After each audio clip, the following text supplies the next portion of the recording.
Sumayong adlaw mga guys no, ani ana punta panibagong adlaw na sad, panibago na pong challenge sa atong kinabuhi. So na problema na punta ani unsa na to og reels aning Facebook kay kuno hay vlogger na lagi ta. So mangita gyud na ani ika-vlog. So mao ni ulan kagahapon tan-aw ta tong tanom, murag bastante kayo siya og wapo kayo ang tubo, wapo kayo ang silak sa adlaw. Maka nakadesisyon ta nga itanom na lang nato ni kay basig di na ta maabtan og sunod nga ulan. Ano pa video kunuhay ko sa kong asawa no kay para ingnong maro ba. Unya ipaklaro-klaro kunuhay ang dagway kay para ma-appreciate ni Mita ba nga makita ang dagway bisag bation. Sa una ka introvert man ta kayo.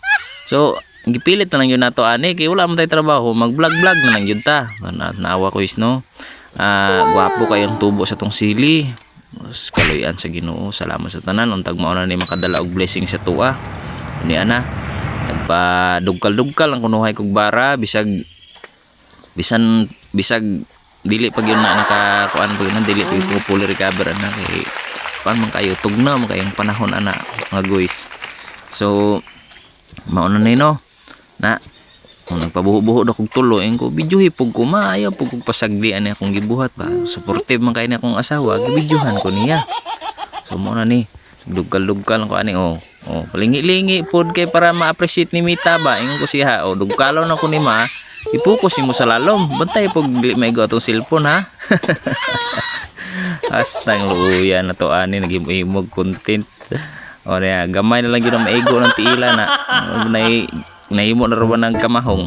Yan mga guys ato ning ilubong ato ang sili no nga sili na tong gilubong kay nagtanong mo ko ani sa una wala man gud nga buhi kinabtan mag-init ana ni ron hoping nga mabuhi kay para makapalit na sa tong mga kinanglanon diri sa bukid makasuporta pud sa tong mga pangadlaw-adlaw nga income.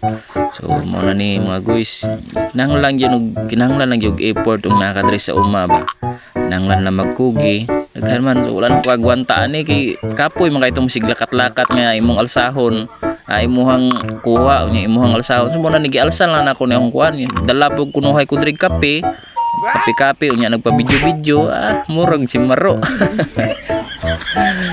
Mauna ni no dra sa kang kapiha ka ha kay samtang ka pangapita ato po ning ilubong atong sili. Moro ta ani naglubong og kwarta kay sa pila ka adlaw ani mamunga man gyud ni bisag tagpila lang kilo ani makatanom kunuhay kag bisag mga sagatos ka puno astang kwartahan na. Sa isa ka puno abi makakoleksyon na kag bisag 1/4 kilos lang anay problema sulbad ng pangbugas-bugas. Pasensyahan niya kung tingog ha kay murag badlo naman to. Tanawa gudo daghan kay tubig ang punong malipay na pud ani ang atong mga sapat tipay pud ang mga tanom nato ang ipang tanom kay nabunyagan na pud sila. So dra sa unahan na naamon to kong pato dra nagkisi-kisi naman tong patuha to to arari ay tura naglangoy-langoy giganahan kay na siya mangita dra mga guys kay tugnaw man niya lami kay iligo kabalo na kanang pato lain sa tuwa nga di man taganahan maligo og tugnaw. Pastilan support ginagmay ba to ana naglangoy-langoy na lang pato no. Ako po dire continue pug kunuhay sa pagtanom-tanom og sili ba appreciate kina ko ang sili gwapo kaing tubo ba kabalo ba guys nga gigamitan ra nako ning organic nga foliar fertilizer pinaagi sa duga sa mga ato ang mga prutas o gibutangan po natong kalamay. So mo ni siyang nga nitambok ganahan ang mga ulod ila pong kit-kit ang dahon. Sige lang importante mo tubo kay una na gyud na give intake man na sa nature.